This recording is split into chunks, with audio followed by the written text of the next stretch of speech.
Welcome back to the Ohio Business Podcast. I'm your host, Stephen Pohl. Today we are joined with Court Aiken of Wayback Burgers. Thanks for coming on. Absolutely. Thank you for having me, Stephen. I appreciate it. So I wanted to get somebody that owned a franchise. Wayback is a franchise, and I think it's a very intriguing concept how people get into the franchise business. How do they own a franchise? Can I give us a little bit of some detail on your background and how you kind of got into owning a Wayback franchise? Yeah, absolutely. So first and foremost, I've been in corporate franchising for about 20 years now. So started my career in franchising right after I graduated from college. Was planning on going to law school and decided that I was going to take some time and find something else before I got to law school. And it turned out that it turned into a 20-year career. Started with Cold Stone Creamery back in the early 2000s as a regional director of operations. And worked for companies like Dunkin' Brands and left food franchising back in mid 2010, and got into home services franchising. Worked for a company called Direct Energy, and then then went to go work for a company here based in Cincinnati called Window Genie, and I was the vice president of operations there, for a little while. One morning I just woke up and I said, I'm really at the point in my career and my life where I've been working for people, for my entire career, and I'd like to work for myself. And so I tendered my resignation with Window Genie and went off and found a different opportunity. So I started doing my own private consulting with franchisees for about a year. And one day my wife walked into my office and she said, is this what you're going to do? Are you serious about this? And I said, well, I'm not quite sure. And she said, well, you need to get serious about something. I said, that's a fair point. And so I actually started looking for businesses to buy. And of course, given the fact that I've been in franchising for so long, it was very natural for me to start looking for different franchise opportunities. And as fate would have it, there was a resale opportunity for this particular Wayback Burgers here in Westchester, which is right down the road from my house. And I started looking into it and familiarizing myself with the concept. And what I found was really intriguing to me. It is a smaller franchise out there, but it's definitely on the list of up and coming franchises. And the stars just happened to align, and I made the decision to get back into food franchising, but not as a corporate guy, but as the guy who actually was on the ground running the franchise. Which ironically enough was something that I had been asked throughout my entire career, Court, if you're so good at this, why don't you buy your own? And I guess I finally just took that advice and said, yeah, I'm going to do it. So that's how I ended up here. Now, when you kind of were looking to get into the franchise game, were you looking to buy one that was already started, or were you looking to start your own spot? Yeah. What was your thinking? Honestly, I was exploring a few different opportunities when I bought this particular restaurant. All the other concepts that I was looking at would be, basically ground up builds. But this just happened to fall into my lap as an existing asset that was up for resale. Perfect. Now, do you think just going up for sale is better than doing it from ground up? Do you think what are the advantages, disadvantages to that? Yeah, definitely advantages and disadvantages there.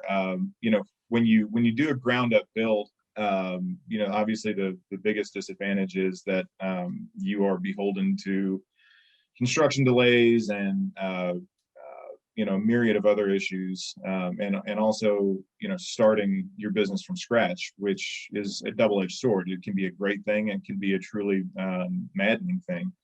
Buying an existing asset is you don't have the delays of construction and being pushed back and pushed back and pushed back and you don't face a lot of the challenges that people do, obviously, when they're buying an existing asset. I'm sorry, when you're building from the ground up. But what you do find when you buy an existing asset is that for better or worse, customers and guests know who you are. And sometimes that's a really good thing. I mean, if you're buying an existing asset that has just stellar reputation and a loyal customer or guest following, you don't have to do too much. It's pretty much turnkey or plug and play, however you want to describe it. But if you're going into a situation where the restaurant or the business is struggling, which is one of the reasons why it's for sale, and there might not be the best reputation out there in the market. It's certainly an uphill battle. So, you really, as somebody who's looking at buying a franchise or buying into a franchise concept, you really have to figure out what's the most important thing for you, starting a business from the ground up and building your reputation yourself, or taking on an existing asset that, could have some issues behind it. Did you have to kind of build up that reputation back, or was it pretty solid? Um, the the business when I bought it was in a transitional period. The gentleman who owned it before me did not buy it originally for himself or initially for himself. He bought it for a family member and ended up having to run it. And he was not that wasn't his plan. That was not his ideal. And so the business struggled. Just because he wasn't I can't say he wasn't skilled, but he didn't have the desire to be there. And so that if you don't have the desire to be there, that's going to come through to your in your presentation to your customers and your guests.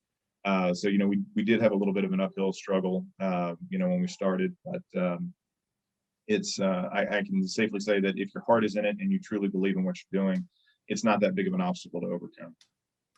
Now, were you attracted to Wayback as a store in general, or were you looking to kind of find something other than Wayback? Maybe, when I think of franchising, I think like Subway, Yeah. one of the biggest franchisees, for quantity, it's the most Yeah. fast food chain there is. So, Yeah. were you kind of looking at other types of franchises, or just was this one just so attractive because it was up for sale? No, again, I as I mentioned, I was looking at a few different concepts when this one happened to fall into my lap. The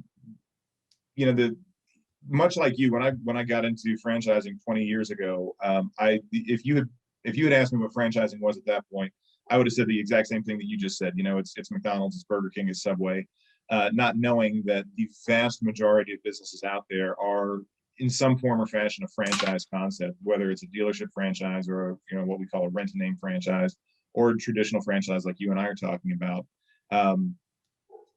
Like I said, I was looking at a few other ones, not necessarily in this space. I was looking at a personal training franchise, and I was also looking at a health food franchise. But again, what it came down to was the sort of turnkey availability of this business. Again, knowing that I was going to come into this and have to do some damage control and fix some things along the way. But the business was up.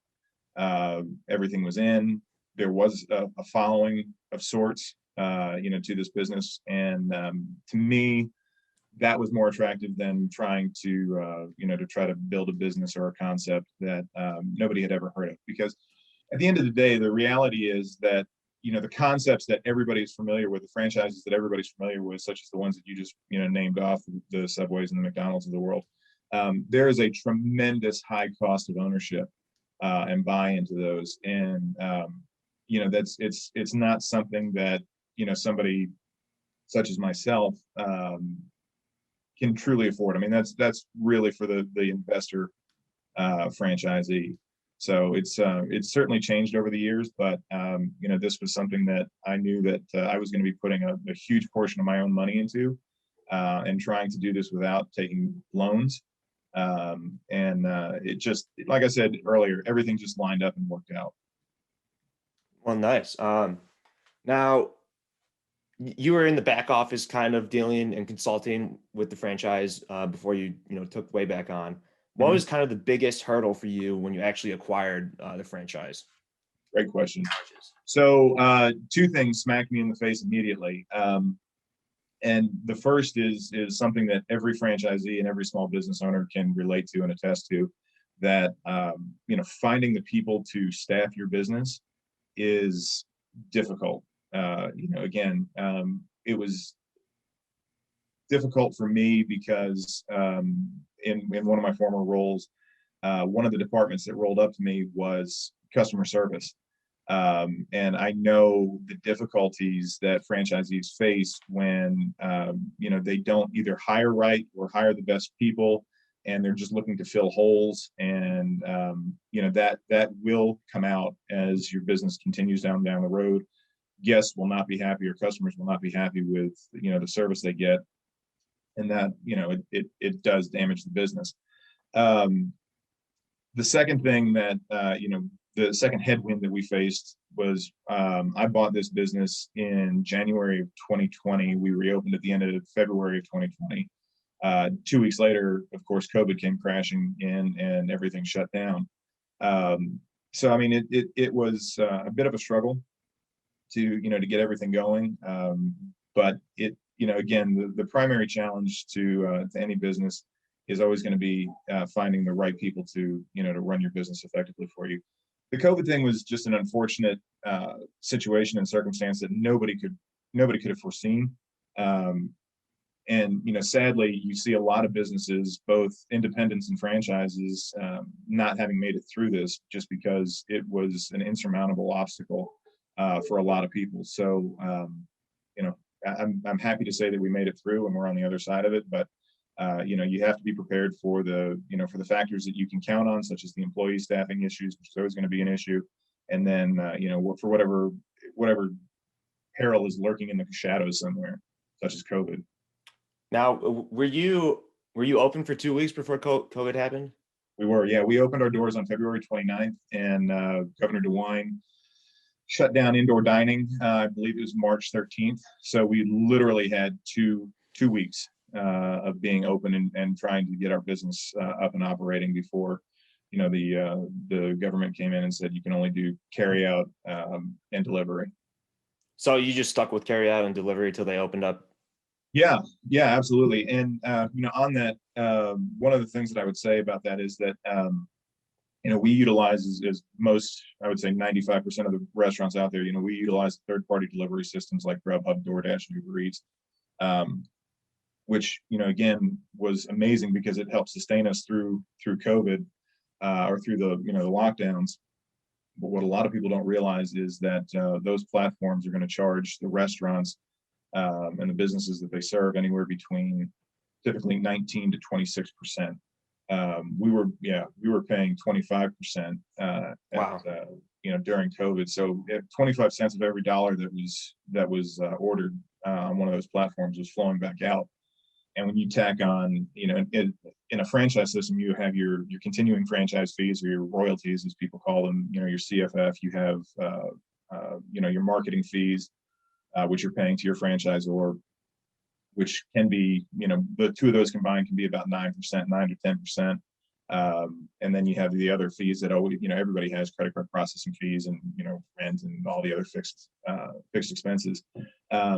And then when you tack on, the 25 cents off of every dollar that, you're paying to the third-party delivery systems, your margins shrink really, really, really fast, which, which is why, unfortunately, so many small businesses and small restaurants closed during COVID, just because, regardless of how much they were doing in carry out and delivery, at a certain point, every order that you bring in is actually costing you money.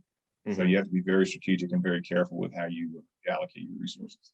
Now, as indoor dining starts to open back up, and restrictions get lifted, do you think, just from a forecasting standpoint, do you think DoorDash and like Uber Eats are going to be more kind of that player it was during that pandemic, or do you think it's kind of going to fade away over time? Yeah, I think that they're always there, and I certainly think that what COVID has done has made people much more heavily reliant on those platforms. I think that there's always going to be a certain portion of the population that utilizes them and relies heavily on them, especially post COVID. As you mentioned, as the lockdowns are easing, as restrictions are easing, more and more people are coming back into the restaurant. I can speak specifically for our restaurant, or for my restaurant. We don't, all of our tables are full, most of the time, and we're still doing a tremendous amount of business on the DoorDash, Grubhub, and Uber Eats platforms. But we're starting to see those percentages shift. At the height of COVID, when everything was locked down, we were doing about 75% of our business off of those three platforms, with 25 to 30% coming through our own app and call-in orders. And now, as time goes on, we're starting to see it shift from being so heavily reliant on those three platforms to more people coming into the restaurant and wanting to actually dine out. I would venture a guess to say we probably get maybe 10 to 15 phone calls a day asking if we're open for dining, and people are ecstatic to hear that that we are. Because so many places, they either haven't gone back to indoor dining at all, or they're doing some sort of modified indoor dining schedule, or take Chick-fil-A for example. Most of the restaurants, if not all the restaurants, at least in this market, I know are doing drive-through only. So they're not reopening their dining rooms, and there are pros and cons to that. It's a business decision that everybody has to make for themselves. But I think that more and more people have the desire to get out and sit down and eat and try to return to some form of normalcy. And I can speak specifically for myself and my family on a personal level. We tried to go out to dinner as a family this past Saturday night, and as I was calling around to various restaurants to make reservations, everybody that I was talking to said, the earliest that we can do is 8:30, 9 o'clock.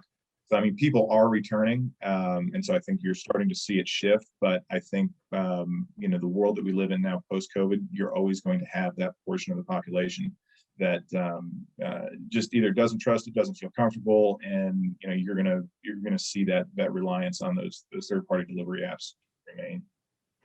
Well, I find those third-party delivery apps just, fascinating, because it seems that the restaurant industry is kind of fighting them because of that high, 25% on the dollar cost.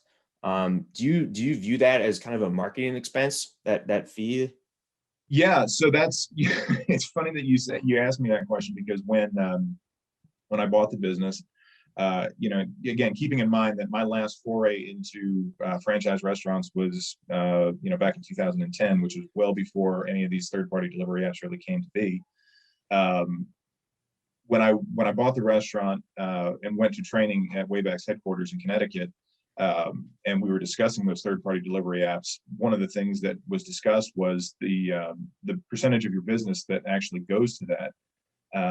And my immediate reaction was, no, that's not acceptable. I mean, I'm not comfortable with paying these fees and these, and the percentage on the dollar, as this overall percentage of my business. And what we were taught, or what was explained to us, was that you had to look at it as a marketing expense.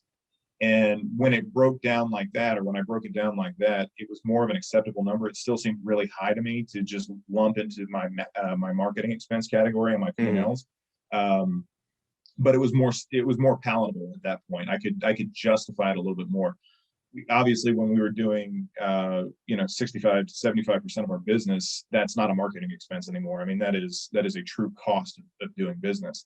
But yeah, I think that you can attribute a portion of that, or you could claim a portion of that as marketing expenses, because you are. I mean, you're getting out there in front of people that previously have not heard of you. And for a company like mine, like Wayback Burgers, which we're the only one in the Cincinnati area, it's important to do. But again, I think that a lot of customers aren't going on those apps to find new places. They're going on those apps to find a place that they already know and are comfortable with, and seeing if they do delivery through those apps.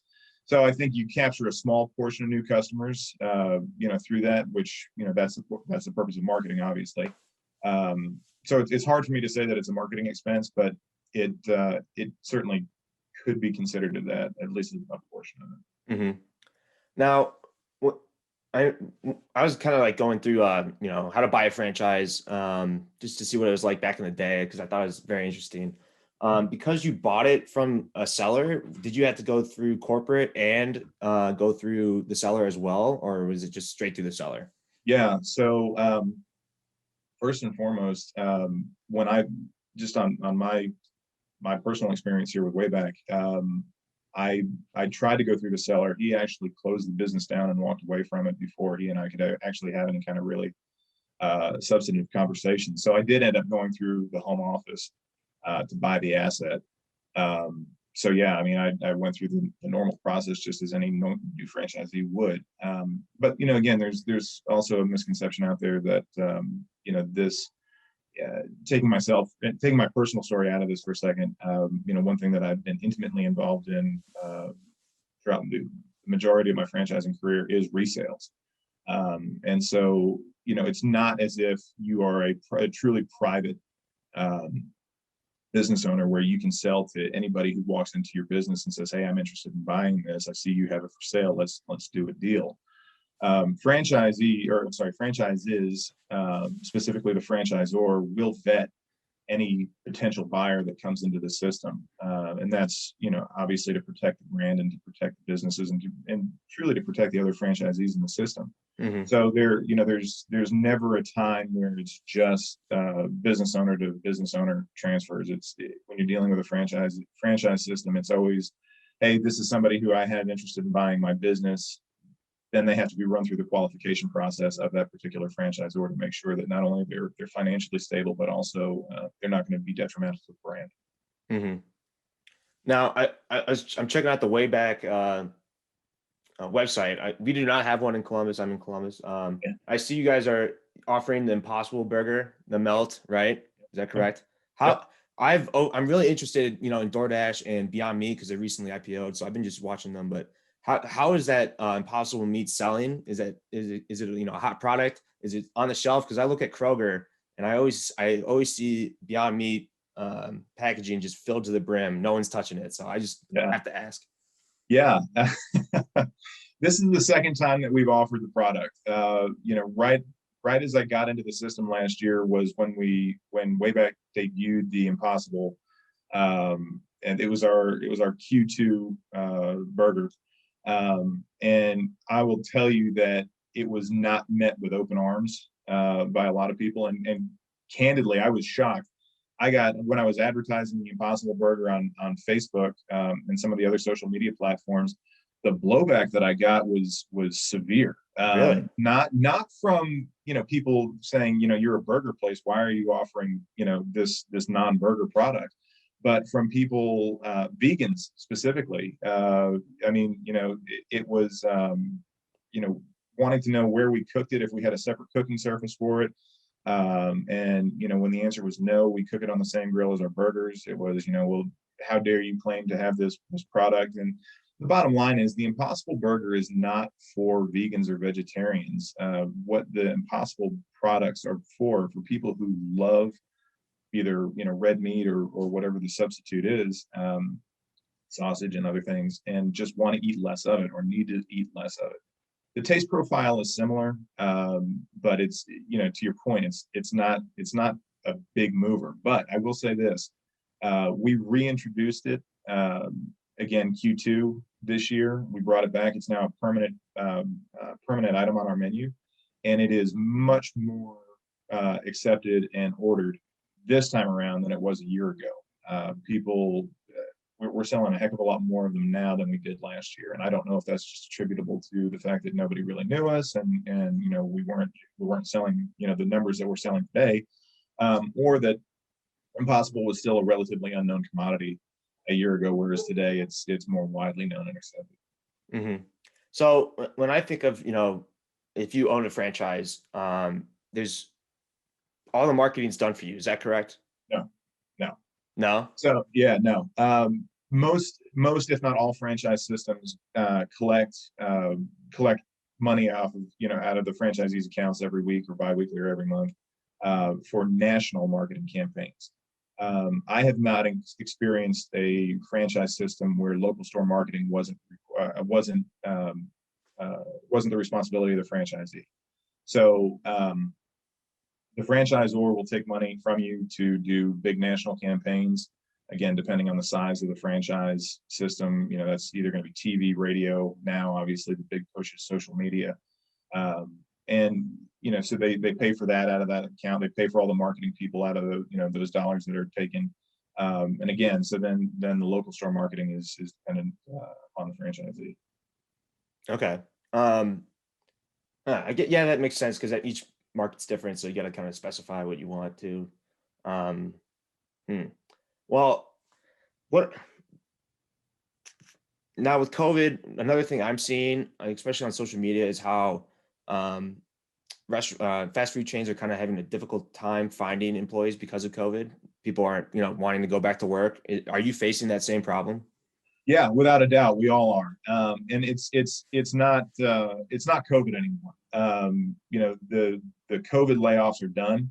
Um, I think what you'll find now is that most restaurants and most businesses have more business than they can handle, just due to staffing shortages. And yeah, I mean, we are right smack dab in the middle of that right now. As a matter of fact, I had an interview with a guy this morning at 9:30, which I typically wouldn't do. I mean, I'm very, regimented on this is my time for interviews. But at this point, if somebody tells me that they can come in at 9:30 on a Monday morning to do an interview, I'm gonna drop what I'm doing to go interview that person. And if I need to, or if it's a good fit, I'll hire them right there on the spot. The problem that we're having now is, like I said, it's not COVID. It's the fact that the federal government has disincentivized work. With the stimulus payments that are going out to everybody on a monthly basis, the unemployment kickers that most states are putting on top of the normal unemployment payments, which I've heard are going to come to an end, thankfully, soon. And then it's also tax return season right now, right? I mean, so people Yeah. are getting money back on through their tax returns. So those three factors are leading to a huge demand in hiring, a need for hiring. But you have so many of the people that were potentially displaced or furloughed because of COVID, not returning because it's financially advantageous for them to sit at home. Because the reality of the situation is that most of the jobs in the franchise world, or most of the jobs in the small business sector, are not paying more than what people are collecting from the government via the unemployment kicker, the stimulus payments that are going out there, as well as getting their tax returns back. So I mean, I've talked to my employees, I've talked to my core group of employees that I have in the restaurant. They're all sitting there scratching their heads, wondering why people are doing that, because it's not financially smart.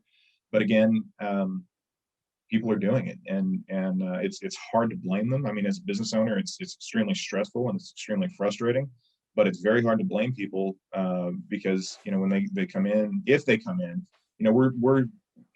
I'm scheduling probably between 12 and 15 interviews to have one person show up. Oh, wow. Yeah, and when that person does show up, they're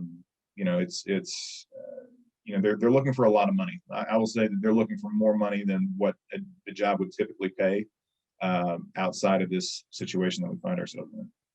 Now, do you see that workforce coming back once all these, government kickers stop? That's a great question. I think that there's going to be a portion of them that do. I think that it's entirely dependent upon what the federal government does right now.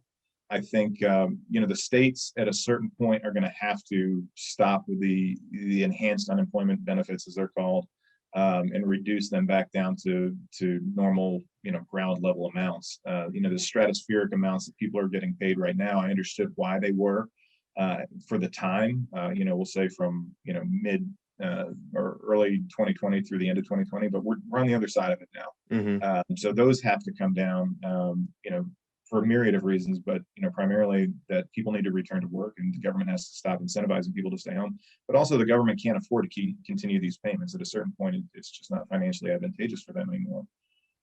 That aside, I do see a certain portion of those people coming back, those employees coming back. I think that there'll always be a portion of employees that just says, no, I'm not going to come back. And I think experience tells me that there's also a portion of employees waiting to come back because they've heard that $15 an hour is going to be a thing.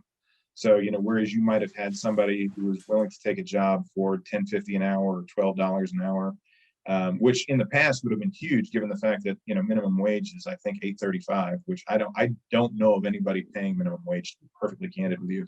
But where somebody might have been willing to come in and sit down and talk to you if you're advertising a job at $11.50 or $12 an hour. I've had people come in and sit down and interview with me and say, okay, well, this is a $15 an hour job, right? Because that's what minimum wage is now. And when you explain to them that no, minimum wage is not $15 an hour, and that hasn't even passed, it hasn't become law yet, if it even does. it won't be an overnight thing. It's not as if, Congress is going to pass a federally mandated $15 minimum $15 an hour minimum wage, and then tomorrow it's going to be $15. When you try to explain to people it's going to be on a graduating scale, they look at you funny, and they don't quite understand the economics of it, which I understand. But there is a good portion of people out there waiting for that $15 an hour to kick in before they decide that they're going to return to work. And I don't want to paint everybody out there with this broad brush, because I've certainly hired people over the past few months that were displaced or furloughed because of COVID that just want to come back to work. I mean, they have that desire, they have that drive to get up and go somewhere every day. Some people tell me it's to get away from their kids, and other people tell me that it's just to just to feel like a productive member of society again.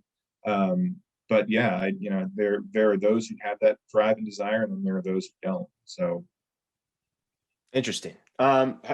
Now, are you preparing for that $15 minimum wage? Are you hiring kiosks? I know I see that in McDonald's. Are you, and is that something that is in your mind that you're kind of working for, or yeah, what's your thought process with that? It's definitely in my mind. It's really hard to prepare for it, because you can't. The only way to prepare for it is to raise your prices. To your point, the companies like McDonald's, the franchisees in the McDonald's system, for example, when McDonald's started offering the kiosks, there's a huge capital investment that's required to get those systems and get that technology into the restaurant. Again, I'm not going to speak in generalities, but I'll say that the significant portion of the McDonald's franchise base has either the capital or access to capital to make those changes fairly quickly. I would say that a lot of the smaller franchisees, or a lot of franchisees in smaller systems such as myself, that's not necessarily what we're thinking about doing. And it's not just because of the capital investment required, it's also because you lose the personal touch. Let's face it, when you go to McDonald's, you're not expecting the world's greatest customer service. You're expecting what you get. You're expecting a burger that you've known for your entire life, and as long as it's quick and thrown at you in a reasonable amount of time, and it's what you ordered, that's your level of that's what you're expecting. That's your baseline. Us and some of the other smaller players, we don't do that. I mean, we take a lot of pride in our guest service and our guest experience. Heck, if you walked into my restaurant today, you'd see my crew members wearing their uniforms, and on the back of the shirts, it says "Good things come to those who wait." Because we take a little bit longer. We want to have that interaction with our guests. We want to have that experience. So I don't think that we'd ever move towards a kiosk model. I certainly understand the allure of it. I'm not necessarily preparing for $15 an hour right now, because the only way to truly prepare for $15 an hour is to first and foremost look at your books and see if there's anywhere that you can cut so that you can shift money from pot A over to pot B, pot B being your labor. You certainly don't want to you don't want to cut on strategic or vitally important parts of your business. And so then what you're left with is price hikes, to compensate, which of course negates the $15 an hour, which nobody wants to talk about. But at the end of the day, that's the reality of the situation. You're not going to be able to truly afford to bump everybody up to $15 an hour, as well as moving the people that you have working for you who are making more than $15 an hour today up to the next level without raising the prices, which of course, as I just said, negates the $15 an hour, because now everything costs more. Your dollar doesn't go as far, and you just killed the whole purpose of making a $15 an hour minimum wage. I mean, that is the argument, exactly. To kind of get away from the economic side of it. Sorry, I didn't want to quiz you so much on this, fine. But what was I going to ask? Oh man. As just an entrepreneur as yourself, are you looking to expand more franchises to purchase more Waybacks? Are you going to look into possibly other franchise models, or are you just going to keep the one that you have now? Yeah.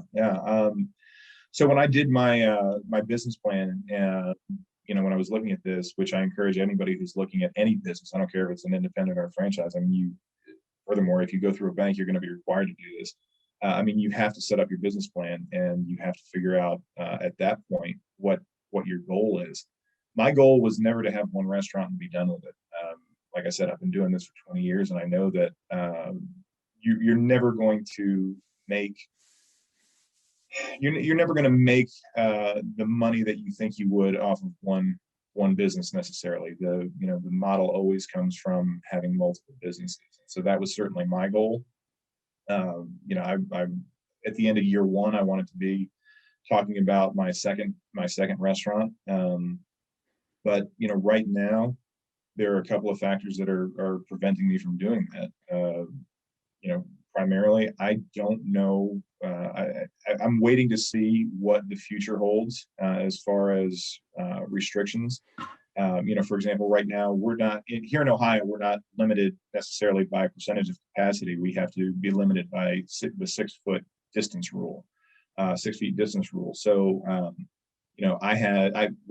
when we reopened for indoor dining, I pulled half the tables and chairs out of my restaurant, out of my dining room to allow for that 6 foot separation, which means that I'm the amount of square footage on the business I don't necessarily need anymore, because again, we're still hitting our numbers, and would I love to have those tables back? Yeah, absolutely. But unless the governor comes in and says, yeah, you can get rid of that 6 foot rule, it's not necessarily advantageous for me to build the standard footprint on my next business. So I want to see what happens with that. And right now I think that the other big factor is trying to staff and staff effectively. We all face these challenges, and I don't want to get into a situation where I'm not having this issue with one restaurant but two. Mm-hmm. So it does put a strain on the good core group of employees that you have, and I just don't want to do that to a second. That seems like a big problem enough, so you don't want to multiply that. So exactly. What do you think is the best reason to own a franchise instead of opening up a independent shop? Again, you have to go down the pros and cons of it. I've been in franchising for 20 years, so I don't think that there's obviously my pros far outweigh my cons. I think for somebody who's truly entrepreneurial, who doesn't want to have any shackles or restraints or confines as to what they can do and what they can't do with their business, obviously being an independent is the way to go. The risk to that is obviously that you have to come up with everything. You have to design your own systems. You have to come up with your own marketing. You're designing your logos. You're designing everything from scratch. And there's a huge cost associated with that. There's also a huge amount of time that goes into that. And there's a lot of trial and error that goes into that. Benefits of that is obviously that you're not paying your royalties or your CFF to somebody. Your marketing spend is your marketing spend. There's not a baseline marketing dollar that you put out there. And at the end of the day, the money that you take in is your money.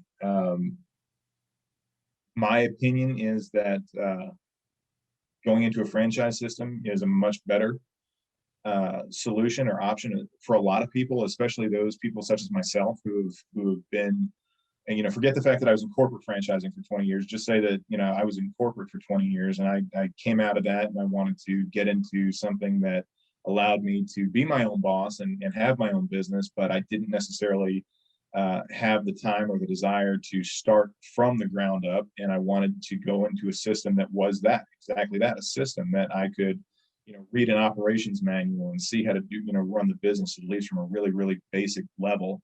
If there's an issue or if there's a problem or if I have a question, I can pick up the phone and I can call my support person and walk through it with him or her. If I do want to have some marketing done on my behalf on a local level, I've got a marketing team at the support office that I can call and float things by them and say, hey, does this work? Does this not work? What have been the success stories or what have been the failures in the past? You're buying into a system, most of all, for the experience, for the best practices, and for the support. Which, again, depending on the system, a lot of franchisees will say that's worth every penny to me, or they'll say, no, I'm just not getting the support that I thought that I would get, and I'd be much better off and much happier, as an independent, which if you truly sit down with that group of people and say, are you really happier? Or would you really be happier as an independent, or are you just mad at your franchisor right now? Most of those people would say, I'm just mad at my franchisor right now. I'm much better off having done this through a system than I am going through the startup. But a lot of people do. I think that if you're, I think it a lot of it has to do with what stage you are in your life. I think that a lot of younger people would say that being an independent is better for them because they have the time, the time, and the energy level to really build something from the ground up. Whereas somebody like myself who ditched my corporate life midlife and bought into a business. I was much happier, looking for something that had systems and procedures and policies in place that I could follow and build my business. A couple more questions as we wrap up. Sure. Where are you spending the most time as a franchise owner? Right now, today, I'm spending the majority of my time, dealing with employee and staffing issues. Not only finding the right employees and beating every bush that I can find to try to find the people to work in the restaurant. But I also find myself filling the holes. So when somebody calls out or there's an issue with a short shift, I'm the one who puts on my shirt and goes to work. That is primarily where I am. I would say the second part is obviously growing my business. We're coming out of this COVID period where everything was locked down and there wasn't a whole lot of marketing to be done. But now that things are starting to open back up, the opportunities to get out there and talk to people and say, hey, have you heard of Wayback Burgers? Hey, have you ever tried us? Here's an opportunity to come in and give us a shot. That face-to-face opportunity is happening more and more now, which is what I really excel at and what I really like to do. You can't grow your business if you're in your business. I used to tell my franchisees that all the time, and I find myself, now telling myself that work on your business and not in your business. If you're down in the weeds, you're never going to grow your business. You'll plateau at a certain point, and you're not going to get past that. So, I would say those two things right now are my primary and secondary time constraints with the business. And then last two questions: best success or greatest accomplishment as a franchise owner, and then what is one thing that you would either tell yourself or someone who's looking into be a franchise owner? What would you tell them before they got started? Yeah, all right. So best success, I would say, would be far outpacing my sales goal for my first year. That was especially when COVID hit. Stephen, I'll tell you that when Governor DeWine shut down indoor dining on the 13th of March last year, I didn't sleep for about 3 days. And he made that announcement on a Saturday. I closed my restaurant on Sunday to number one, think about everything, and number two, to go in there and deep clean every nook and cranny of the business and make sure that it was sterile and sanitized, because again, I just didn't know what we were going to be facing. But I had set a sales goal for myself in year one. We blew past that, despite COVID and despite all the other obstacles and hurdles that were thrown at us. And so that's my biggest success. I would say, to piggyback off of that, my other biggest success story would be just cultivating a crew that I wouldn't trade for anything else in the world. I always said that I wanted to make sure that I had the right people in the right places. And I can say that, with a few oddities here and there, the crew that I have right now, I'm just unbelievably happy with, and I think that they're some of the finest people that I've ever had the opportunity. And your second question was, what would I tell people looking to get into this? Yeah. Do your homework.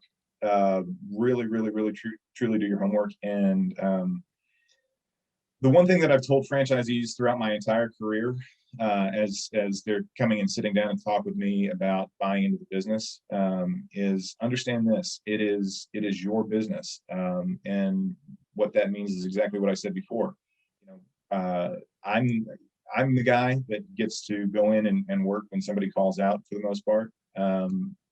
Unless you are buying a McDonald's or unless you're buying one of these giant franchise systems, buying into one of these giant franchise systems, and you have that amount of money at your disposal, that you're far insulated from from the daily routine in the business.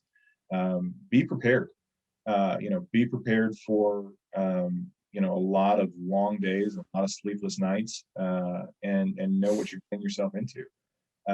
Also, make sure that you've got the financial resources to operate without taking a paycheck for a while.